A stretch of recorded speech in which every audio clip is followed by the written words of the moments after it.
Hello nerds and welcome to Into the Wild, your favourite wildlife and conservation podcast where we look at all things, well, wildlife and conservation. This is a podcast of curiosity where we know we don't have all the answers. Oh, that's my co-host Nadia, by the way. Hi.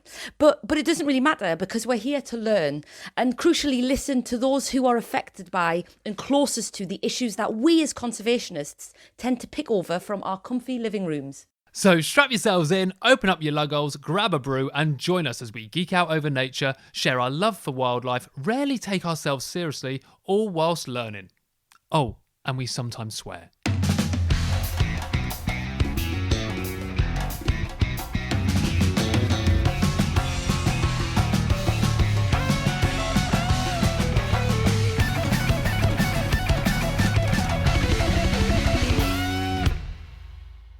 In your opinion, what's the most underrated dessert? Tiramisu. You think that's underrated? It's not. Is it underrated or is it just of the 80s and 90s and is now forgotten? I'm not seeing it on menus, Ryan. It's not forgotten in my world. It's very much spoken about. Do you live in the Italian quarter of London? Oh, I wish I did. I don't think London has an Italian corner. It should do. Fix it. Fix it. I'll start it. Well, we go to Mosaics down the road, don't we? That's Italian. I like Mosaics. They do a banging tiramisu in there. Oh, right. Okay. Well, I mean, to be like also, what's that jiggly one? Creme caramel? Or like a flan? But do you think that's underrated as in you love it? I love it. Do you love a creme caramel? Yeah. Oh. Yeah. Interesting. I like things that jiggle. Why are you friends with me? The least jiggly person. I know. Go on, what's yours? My most underrated dessert, I think... eat and mess. Oh, it's just got the word eating in it. It can get to fuck. Oh, we can change it then. What do you want me to call it? Camden mess? Yeah, actually, I do. No, you don't want to eat a Camden mess. That's just meth in a bowl. Underrated, though. Underrated. Meth in a bowl is under... Oh, my God, I'm so sorry for our underage listeners. They don't know what meth is. That's a moment for your parents to explain what I'll tell you what, we meth could is. counterpoint this question to talking about our beautiful nature highlights of the week. Let's absolutely do that. My nature highlight was yesterday. Was meth in a bowl. Was meth in a bowl. Saw so much wildlife after that. You just see it from another angle. You really do. Mine was yesterday. I got in from like a busy day and a busy week. And it's kind of twofold, the story. So like, I walked past the lavender shrub outside my front door as I have to get in. What are you laughing at? Well, I feel like it's in the same category as rosemary, which is another obsession of yours in London. No, rosemary's not an obsession of mine in London. I think it's a pandemic. There's lots of them. There's so much of it, and people still buy it from the supermarkets. I know, so it's unnecessary. Disgusting. Go on, carry on. You've got this beautiful so I've got lavender. this lovely lavender bush. And Nadia, the amount of bees on it is. I'm going to use this word. From? Just the wild. Yeah. But I'm going to use this word to describe the amount of bees, and I mean it in a positive way. It's got a catastrophic amount of bees on it. I don't think you should use that. Okay. No, in a positive way. Like it's like because you see it in the same way you'd react if you saw a catastrophic. If you're like jaw down, you're like that is so. And honestly, there was about I think I counted 5 species on there yesterday, and this is only a small shrub, but it's boomed this year. So I just got my camera out and I went upstairs, got my camera, and I just sat on the pavement, laid down on the pavement as well, and was just taking photos of bees. You haven't shared any with me. Share some with me. I will. I'll send them over today. And I was taking pictures of some bees. Who's responsible for trimming that bush? I am. I don't let my neighbours do it until the end of the season. Well, yeah, but they might even though we have to walk around it to get to the front door. I know your house basically the path leading up to Ryan's door is basically a lavender bush. Yeah, it is. Spills over. How lovely. So that was nice. But then the postman dropped some post off, and he said, "Why do the bees like this like purple bush so much?" And I was like, "Oh, this is lavender." I said, "Like it's just like a Mediterranean plant." I said, "But bees go absolutely nuts for it." And I was talking to him about it. I said, and even better, like at the end of the season, you get the buds, you can make it into tea or put it in a little sack to put. And he was like, "Oh, that's really interesting." Oh, this That was is nice. the work. This is the work. Yeah. Okay, mine's nature news completely different. I went for a walk the other morning and I really enjoyed just finding different seed pods. Oh, Nadia's shown me some seed pods. So I'll take a picture and then you can put it on Instagram. Put it on the gram. But I just enjoyed the fact that actually in here Oh, in another Spain, one's popped out. No, I've got loads. This is exactly what you shouldn't do for the media of podcasts. But what I really enjoyed, I was like, okay, well, I'm going to look for as many different shapes and sizes. And actually, kind of the Mediterranean tree species produce really big, hard seed pods, they all do, great yeah. shapes. And then like there's these ones. more. Desiccated, which are like swirly whirly, and then I sat and drew them, and so my nature highlight was this just like really mindful zoning in on shapes and texture and then turning it into art, which was really nice. I love this because I think this is the first episode where our nature highlights have like really depicted our personalities. Oh yeah, you've got a sting in your tail and I like seeds. No, I didn't mean that. I meant yours very wholesome, art, creative. Like you're drawing. You're a very good artist, and you like to draw. You like to have your, those kind of wholesome moments where just yourself in nature creating. And I love bees and chatting to people. Yeah, you chatting to the postie about bees is so. It's very so on brand, you. isn't it? Yeah. So it's what two Nice. lovely nature highlights. Oh. Right, let's go on to our bit of an announcement, shall we? Oh yeah.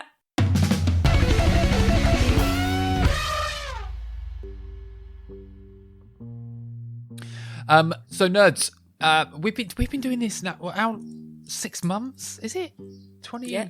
Yeah. 6 months. We Started started. Yeah, started in mid-Jan, and now we're just into July, which is mad. So we've been doing Nature News, our kind of weekly show for 6 months, which is insane.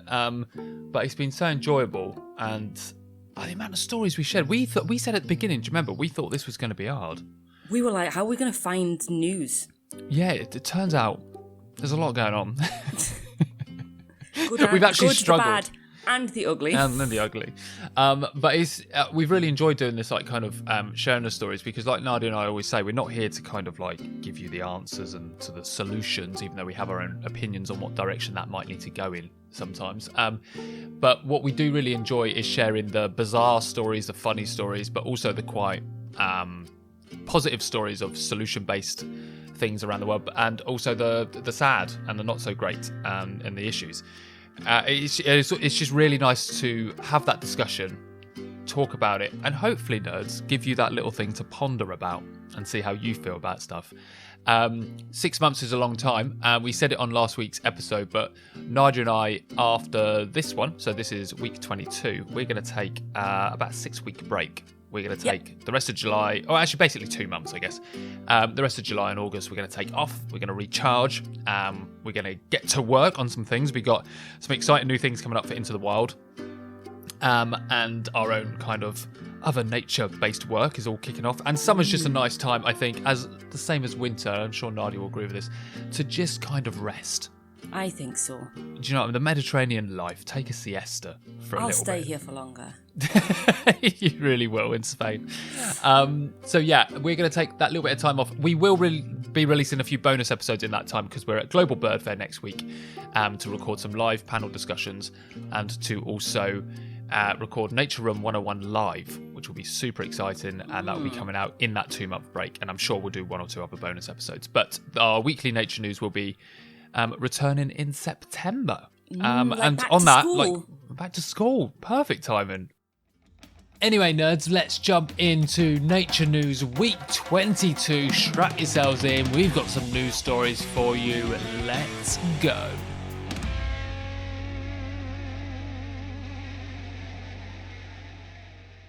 So I've got a couple. I want to just jump in straight with it's a study by the Queen Mary University of London, and this is not a new study actually, but there's been increasing conversation, and I feel like it's so much. I think it's silly that I haven't shared this yet because it's such a big environmental news story. But the reason why I'm bringing it up is that it seems like the environmental world or the conservation nature world isn't talking about it, which is the size of the environmental impact because of the war in Gaza, just sharing some key findings. And I wanted to share some reflections on that real quick, which is basically in the first 120 days alone, the Israel-Gaza conflict exceeded the annual emissions of 26 individual countries. Now, this is a year old, so I do think I can't remember now where I read it, but that's now up to something like 120 countries worth of carbon emissions. I mean that's also not surprising. I think we could that's always an assumption at that stage, isn't it? So the military activity, so the bombing, rocket attacks, all of that causes huge amount of carbon release. When you then start factoring in the infrastructure impact, so like the release of asbestos into the environment as a result of buildings being blown up, the reconstruction emissions, so to reconstruct Gaza and all of the homes, the amount of carbon that would take, but also the pollution of like pretty much 100% of watercourses. There's also impact on the coastal marine environment because of overfishing and now toxicity in the water. So when you look at individual species, there are believe it or not, there are mammals and birds that live in Gaza. One iconic bird, such as the turtle dove, which is known to be in the area. Obviously, that will not be in Gaza anymore. And I think, if we are reporting on nature news globally and things that are happening, the interesting thing about it is that I don't see our environmental NGOs contributing publicly to the conversation about tackling biodiversity loss on a global scale and climate change. This is like a really, basically, it's a genocide of the people, but it's also like a genocide of a whole biodiversity and ecosystem. Oh, I was going to say, of a complete environment, yeah. And I know that there is also always a conflict around like centering humans within Western conservation. It doesn't center humans. So fair enough, if you don't want to talk about genocide of people, why aren't we talking about the erasure of an ecosystem? And that, that whole coastal area of Gaza, seen 40% drops in fishing. But again, that's probably more now since this report. But there's have a read of that report and have a read of research and estimated. There's a Guardian article which is more recent, which gives estimations of carbon emissions and impact on the environment there in Gaza. But we cannot not talk about it. We cannot just pretend that war isn't a big contributor to carbon emissions and therefore environmental impact. Yeah, no, I hard agree. And it's mad that this ain't spoken about. Like every other, like you said, if you can't care or show pain and anguish over your fellow humans being killed, how can you not? I don't get it. It doesn't make sense in my brain, because we stand here and we call out everything else, every bit of shit thrown in a river, every forest chopped down, every lion shot by a hunter. The Sycamore Gap, that was not like just that tree, the amount of mourning that we can give to it. But sorry, Cecil the lion. Yeah, right. Like all these stories of individuals that we amplify, scream about. I don't know, maybe they're easier to hold. I would encourage people, I don't know, Ryan, but I would encourage people, if you're a member of if you are a paid up member of any organisation, whether it's Wildlife Trust, RSPB, National Trust, any organisation, email and explain that you're concerned about the environmental impacts on wildlife and carbon emissions, and say that they need to respond to a call to not sell arms, I guess. It needs to. We live in a government. Live with a government that are complicit in this, and we need to start taking ownership of that by asking for calling it out from, like you said, environmentally, just like activists are environmental activists. We now need our NGOs to join that club. We know why they don't. A little bit. We all know why. We can do a deep dive one day. Yeah, we know why they don't. But unfortunately, from the public's perception, that has to be called out as well. Yeah. Now, that has to. Very good story. Very good point. I would love to do when we're back in September. I would hope, I pray every fucking day that we wouldn't have to do a deep dive on it from September. but it would be very interesting to do so. I mean, on top of that, there are so many other environmental, the pollution caused from like metal mining for our iPhones and all of this. We tend to use the tech and do the things and not get involved. We're very, very, very good at distancing ourselves. Out of sight, out of mind. But there's also a lot of other conflicts going on around the world that are doing these, very close to home in Europe, and there's lots more going on that are doing exactly the same. We need to be taking a full anti-war stance. Okay. Absolutely. Okay, that was a very important one, but nerds, we recognise that was a heavy one. So let's bring in. I'm going to do my one. Is that all right? Yeah. I'm excited. You look very. So no, sometimes Nadia's face on the podcast is I'm talking and she's like almost like she's taking a breath, and I'm like, what, have I interrupted her here? No, I kind of get excited. Do you? Yeah, kind of. That's a good tagline for the show, isn't it? Into the wild. Yeah, I kind of like it. Semi-interested might listen. Yeah. In the background. Well, because Ryan don't share with each other what our stories are before the podcast. No, we don't. So we hear it fresh. So go on. Which is why I really enjoy it when I bring up stories like an elephant went shopping in Thailand. I know, because it's so good. Okay, this is a positive one. I do think there's a wider discussion, but we won't deep dive into this now. But basically, the purple emperor, a rare butterfly, basically has a huge number increase this year at Nep Estate, which is really, really good. We've all heard of Nep Estate, a conservation project in West Sussex where Isabella Tree and Charlie Burrell decided to turn their, I guess you would call it a working dairy farm, just take down the fences, bring everything back, and let nature grow and become a thing. And on top of that, allow people to come and see that, bring back species like old herding species to graze and things, wild boar, ancient breeds of cattle and stuff and pigs. And as a result, and they have beavers there, of course, so the wetlands are doing very well. But as a result, these insects have just absolutely flourished. And one in particular is the purple emperor. Now, the purple emperor butterfly has steadily declined over the course of the 20th century, but they've slowly recolonized at Nep since 2001.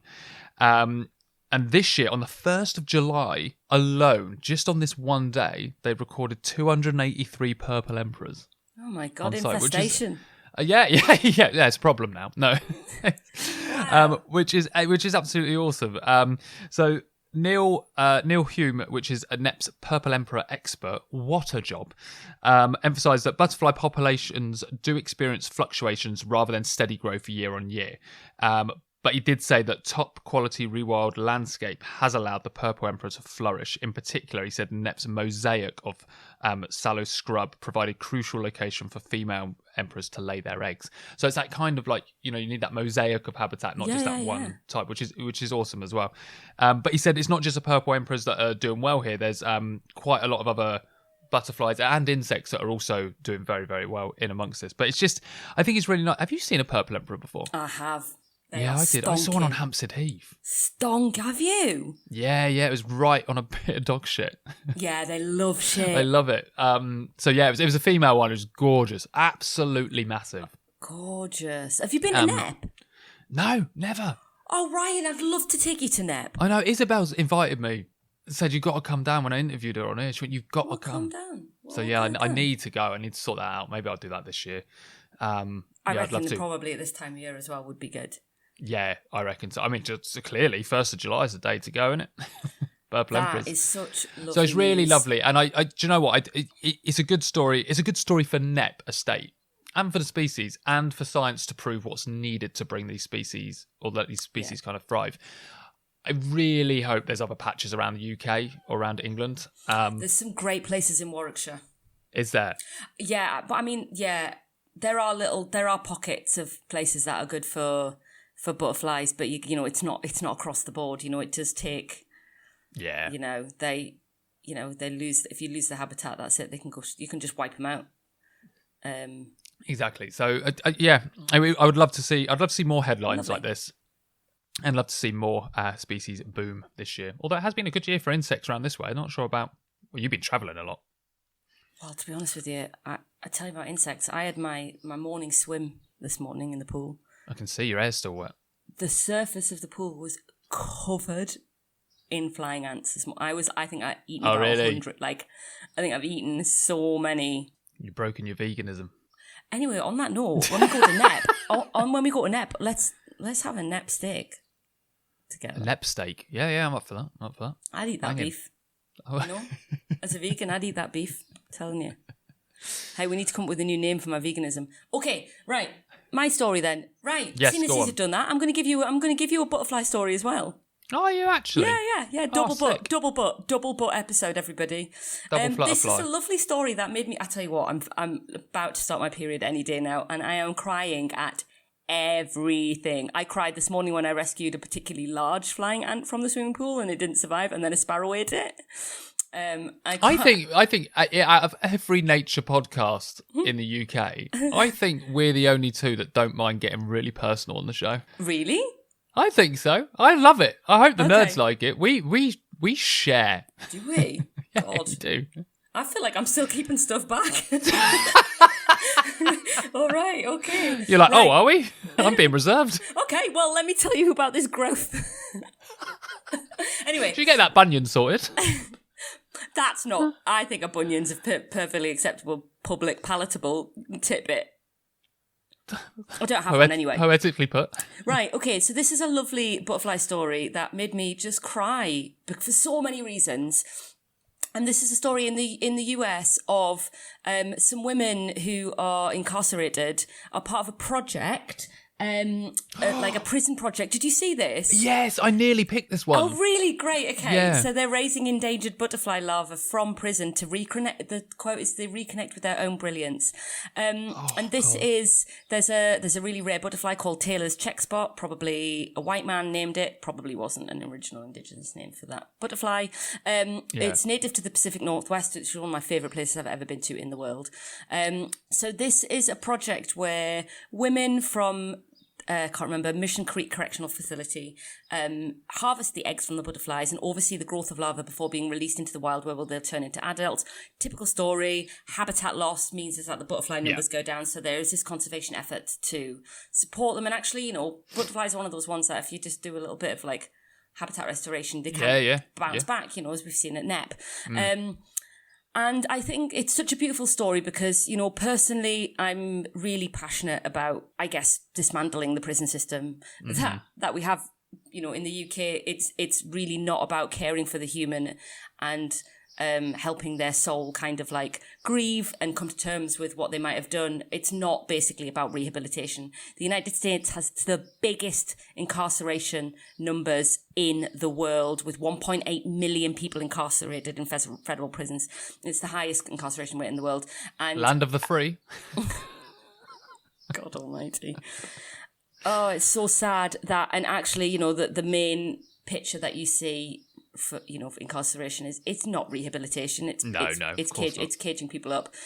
People don't really have the opportunity to find themselves, to grieve a life not lived, and a life, only through grieving can people change. And we know that connection to nature is the most grounding, meaningful, correct, way of being in the world. I'm currently reading again for the second time J. Griffith's Wild: An Animal Journey. If anyone's not read it, if you're a wildlife person, nature person, you've not read J. Griffith's Wild, it is one of the most amazing books. And she talks about time that she spent with Aboriginal people and also Indigenous communities around the world. And they are just like the same thing time and time again. The white man is just cut from the land, and it breaks us. And the idea that these people who are incarcerated are getting to like give back to nature, I know that it makes me so joyous to know that they have the opportunity to do something so joyous and so correct for their soul. It's to bring back life into someone. Do you know what I mean? It's literally when you're, especially with work like this, when you're working with whether it butterfly larvae and seeing them through to adulthood, it's you are working with life. Yeah, and that is a very beautifully intimate thing to work with, I think. And totally. And one of the women, she just has a lovely quote about how she's really able to reflect on what she's done and change her life. And then the reality for the butterflies is this year there could be a record release for the adults. In 2024, the programme released 67,000 larvae into the wild. So that's a nice story. That's beautiful. What a lovely, lovely story. Oh, thanks for sharing that one. That's all right. Double butt episode. Double butt episode. And just a quick little one. A queen? Just a queen? Just a little one. Just a go tiny on. quick 1 minute. Yeah, go. 1 minute. Well, there were this, I don't know what's happening. I'm a nana. There was, back in 2011 and 12, there were a couple of early dogs found. What? Sorry. Okay, let me. Sorry, where is this going? Basically, 2 animals that were found in some ice were thought to be early dogs, but they've done some DNA studies and it turns out they've actually identified as really early wolves from hang on. Oh God, how many years ago? I've read this whole article, now I can't find it. 14,000 years old? Yeah. So these animals are found thought to be about 14,000 years old, and they assumed they were an early proto-dog. But actually, a recent study from the University of York has revealed from DNA testing and chemical analysis that actually they were really well-preserved bodies of 2-month-old wolf puppies. Oh, God. And then there's a little picture of its little face, the most amazing. Of course they're puppies with you telling the story. I know. And interestingly, they were able to do analysis on their last meal, and it included woolly rhinoceros meat, which is an unusually large prey item, hinting that ancient wolves might have been bigger than today's. Wow. And so, they assume that what might have happened to them was they were in their den, and then it collapsed, and that's how they probably died. But they had a good meal in them, so they were obviously healthy. Healthy, happy, sleepy, full. But both were already eating solid food, including woolly rhinoceros meat, and in one case, a small bird called a wagtail. So a wagtail, then. I've heard of that. However, their bodies still showed signs of having nursed, meaning they were likely still getting milk from their mother. Despite being found near human modified mammoth bones, there was no evidence that the cubs consuming mammoth, but the piece of woolly rhinoceros skin found in the stomach of one of the cubs has been fully digested, suggesting they died not long after their last meal. Has not been fully digested, sorry. So, isn't it amazing what a bit of DNA studying and how we can study these things? Just thinking that, going, it's 14,000 years ago, we know what meal they had. Yeah, mind-blowing. I think 2 things are mind-blowing here. One, that we know, we can tell the last meal DNA, we can absolutely check all this stuff and clarify it. The second one is that we just believe that. Oh, yeah. Do you know what I mean? Study shows. If someone says study shows, I'm like, Yeah, someone's done it. I'm listening. That got funded. Also, do you know what this highlights for me? Go on. That the woolly rhinoceros doesn't get not even a quarter as much media attention compared to the woolly mammoth. Yeah, and we know how much you like woolly things. Like the mice. Bring back the mice. I don't know why woolly rhinoceros are not as iconic as the woolly mammoth. I think any animal, prehistoric or current, that's woolly needs attention. Yeah, I think so too. And I think we should bring them all back. Bring them all back. It says here, it also means that the mystery of how dogs evolved into the domestic pet we know today depends, as one of the clues. The black fur colour may have been a red herring given its presence in wolf cubs from a population that is not related to domestic dogs. I just think also, as well, it's always nice to be reminded that what we've done to wolves. Yeah, I mean, I'm assuming these 2 puppies did not look like French bulldogs. The mistake was not there. Why did you pick on French bulldogs? Do you want me to list the reasons? Oh God, I know. Okay, that's a really interesting, cool story. That's a nice mix of stories. Nice little mix of stories. A little butterfly sandwich as well, isn't it? Yeah. Well, nerds, thank you so much for not just tuning in to Nature News Week 22, but all the weeks previously. I hope you've really enjoyed this first part of the year, and it's given you lots to think about, lots to read about. As always, everything that we've spoken about on this show is linked in the write-up of this of this episode. As is our social media links, our coffee.com if you'd like to throw some cash, which really helps us keep producing these shows. And obviously, whatever platform you're on, please leave us a review. As we said during this episode, we are going to be off for a couple of weeks. We'll still be there on social media, like sharing stuff and things, and we're going to be at Global Bird Fair, and there'll be some bonus episodes coming up. But for the weekly Nature News, that's going to be on hiatus until probably the first week of September or mid-September. So, but we'll release a little trailer to let you know it's all coming, so you're all ready. But until then, thank you so much for listening. look after yourself. Having a banging summer, whether you're going away somewhere or doing something. Yeah, What are send you us doing, your Nadia? holiday pics. Oh, please send us your Send us nature your holiday pics. Keep having a weekly nature highlight. Keep noticing and get those pencils sharpened and uniform ready for September when we're back. Such a nana. That's your new tagline. I'm Batten sorry. down the hatch. Nania. I've been called Nania before. Have you? Okay, cool. Yeah, It is on brand yeah, then. it is on brand. All right. Well, All it's right. been an absolute joy spending the first half of the year with you nerds. And looking See you in forward autumn. to the cold bits. See you later.